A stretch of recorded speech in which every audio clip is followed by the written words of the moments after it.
Welcome to TnSportsChat presented by Lehigh Valley Health Network. I'm Patrick Matzinko along with Emmett McCall.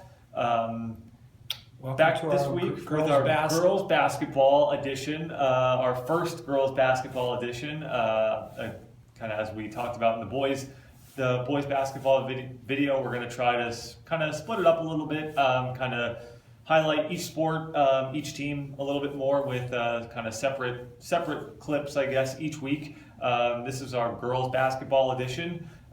Just really not even really a couple of weeks into the season, but things seem like they're kind of picking up right where they left off a year ago with Jim Thorpe and Tamaqua. Obviously right there, kind of at the front of the pack. Yeah, Jim Thorpe had a great season last year. Lost district championship game to Bethlehem Catholic. Went to the state playoffs.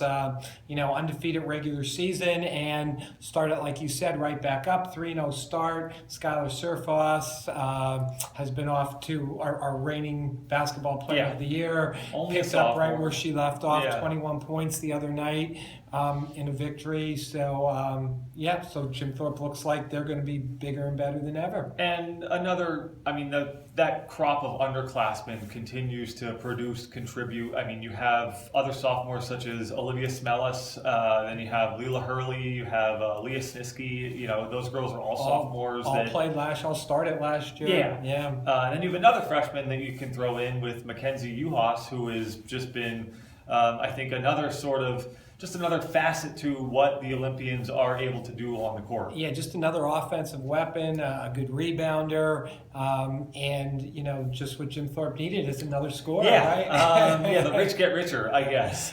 And speaking of that, they're going to be playing a Tamaqua team that's off to a 5-0 start this Saturday.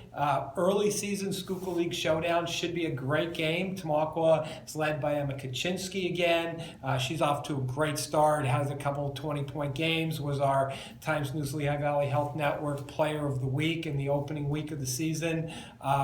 You have Emily Titus, Jen Fredrickson, yeah. So you got two really good teams in a big early season game. Yeah, and if you look at Tamaqua, already captured their own, I guess, tip-off tournament title again this season. Pretty dominant. Two pretty convincing wins. Yeah. You look at what Erica Davis has done with that team, and they just keep kind of building and building. And I think it's one of those kind of situations where you're looking at it and you're excited about those kind of head-to-head matchups with Jim Thorpe. It feels like maybe this one snuck up on us a little bit. It's only December. But Erica talked about this in the preseason that, Tamaqua's been good, but good isn't good enough for her. She wants them to take the next step, and this is one way to do that. Yeah, and you wonder too. I mean, this is a week where we've had some games postponed. We've had some weather, weather impact the schedule a little bit. So we haven't had a ton of games this week. They've had a little bit of time. It's only Thursday, obviously, so we still have a couple of days before we hit Saturday. But it's something that's certainly on their minds, and something that it could be a really early season statement victory for either side. Yeah, and both teams undefeated, and both have had several easy victories. Yeah. And I think both teams are looking forward to seeing just how good they are, and they'll get a chance to show that Saturday. Times News will be there. Should be a great game. Absolutely. So we have other teams, obviously, though, that have played really well this season. Right. Everybody expected Jim Thorpe and Tamaqua would be there. They were there last year, but Pleasant Valley is off to a 5-0 start. The Bears have played really well early in the season. Yeah, and they had a really quick start last year as well. Kind of got out really strong. They seem to play really well, obviously, early in the season, through some non-league games. Then when they kind of get into the Mountain Division, they face a 5-1 Stroudsburg team Friday night, which is going to be a huge game, obviously. We're talking about showdowns. Yeah, so there's another one. Right. Absolutely. So that's big, and it could be one of those sort of tone-setting victories, before you're even out of December. And Pleasant Valley's interesting. We were just talking about it. They have three girls who have been pretty big contributors early in the season in Cam Caffrey, Sam Merklin, and Riley Wagner, yeah. and they all played different sports in the fall. Wagner was our Times News Tennis Player of the Year. Cam Caffrey, excellent volleyball player, one of the best in the area, and Sam Merklin, a great soccer player.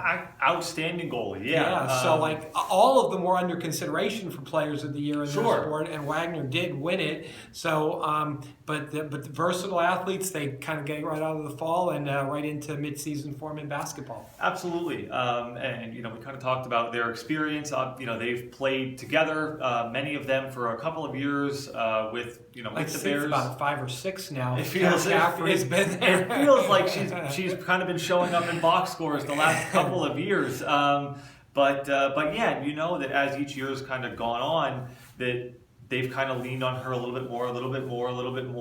And I think maybe this year she really is kind of the focal point of that team. They certainly graduated.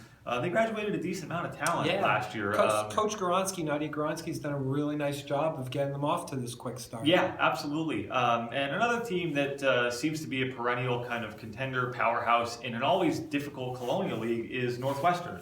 Chris Deutsch always has that team prepared, ready to go, and competitive. Yeah, always battling for league titles, district titles, trying to earn a berth in the state tournament. It started the season with 2 losses, back-to-back nights, the Friday, Saturday, the first week of the season, lost to a pair of Eastern Pennsylvania Conference teams, close games.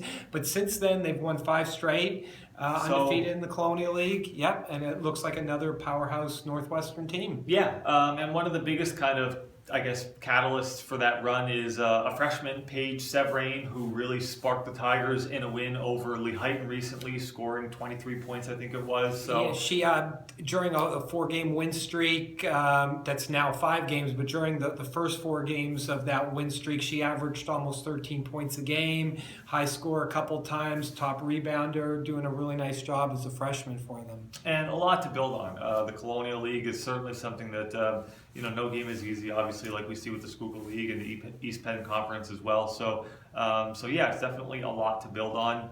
Another team in that league, Palmerton, which is off to a good start. Yeah, and I had a chance to cover them on opening night against Lehigh. Freshman Beth Morgan led the team in scoring. A senior, Kayla Sincilla, also played really well. Then they have a sophomore in Brianna Moore, who did some really, really nice things for them last year, but she's also a fantastic soccer player. So I think still kind of transitioning from soccer to basketball. But the Bombers look dangerous. They're 4-1. Yeah. Nice win over Lehigh in opening night. Their only loss was to Northwestern. Right. It's during Northwestern's run here, but I think Palmer only lost 1 starter from their team that made it to the district championship game last year. Yeah. And they were a late blooming team last year. Played their best ball the last month of the season. Yeah. Actually made it to the state tournament. Yeah. Played up in Williamsport. So they have 4 starters back, and yet introduced Morgan into that lineup, that they could have a really good season. Yeah, so it'll be exciting to see kind of how they develop and mesh as the season goes along. Another team that we're still kind of, thinking and waiting to sort of see what exactly they're capable of or what kind of team they'll be this year maybe is Marion. A team that's had a very difficult, tough opening stretch to begin the season. Phillies are currently without Emily Shaw, one of the top players in the area. Times was first team All-Star last year. They played Wyomissing in the opener. Then they played a tough Lake Lehman team, who's always a pretty good program. Lost 2 close games there. Both of them kind of 1-possession games down the stretch. They lost, bounced back nice, had a big win over Lehigh Valley. So they haven't played anybody from District 11 yet. Right, yeah. So it's hard to judge where Marion is. And but with Shaw, when she does come back early in the season, we've had Macy Alansky's played well for them, Julia Kreisel. And those are some familiar names that they've been there, and Coach Bruto has, again, kind of these girls have been a part of the program. They've seen playing time, and they've been key parts of the team, obviously, before and now this year. For right now, obviously, it's just kind of taking on some different roles, and then certainly seeing what will happen once Shad comes back and how they all sort of mesh, when everyone's healthy. Another Schuylkill League team that has a key player that doesn't have a different role. She was their leading scorer, averaged 20 points a game last year. Erica Duboski at Panther Valley. She hasn't missed a beat, 25 and 31 points in the couple of games this past week for Panther Valley, who's off to a 2-2 start. I know just kind of going back to the preview and thinking about what the Panthers might be capable of this year. Just kind of some girls that got that playing time last year, maybe hoping to be a little bit more explosive this season. A little more firepower. Help Duboski get a little support in the scoring department. And we saw that. Yeah. With Megan Pascoe hitting a school record 7 3-pointers. I mean, that's a huge thing. And obviously, if you have her getting hot outside with what Duboski is capable of inside out, you think about that type of game, that can be huge for the Panthers. Yep. So, and we also have Weatherly off to a 1-2 start. Now we're in the post-Emily Zolson era at Weatherly. But I'm sure they're eager to prove that they weren't just a one-person team the last few years. Exactly. They continued to make strides and take steps forward with Zoshin and other girls, obviously, as well on the team. And obviously reaching, district championships and, getting to the state playoffs and had a really nice run last season. But, now this year it's kind of starting over in some ways and just sort of rebuilding that program and just trying to maintain, I think, the level that they've created and that they've set over the last couple of seasons. And we also have a couple of teams that are also off to pretty good starts. Northern Lehigh's off to a 3-2 start. Lehighton's off to a 2-2 start. Played some pretty tough competition early. Look for those teams to be kind of around that 500 mark maybe most of the year and try to get into district playoffs. Absolutely, yeah. It's still so hard when you have just that handful of games at the beginning of the season, so you're still kind of waiting to see exactly how some things are going to shake out, but we'll certainly have a clearer picture as the season moves along. So anybody else or anything else that you want to highlight on that? No, I think that's good. That's all for our first edition of TN Sports Chat, which highlighting girls basketball for the season. Be sure to tune in again next week where we'll have many more highlights, hopefully a recap as well on the Tamaqua Jim Thorpe Showdown. So for Emmett McCall, I'm Patrick Matsinko. Thanks again for tuning in to TN Sports Chat, presented by Lehigh Valley Health Network.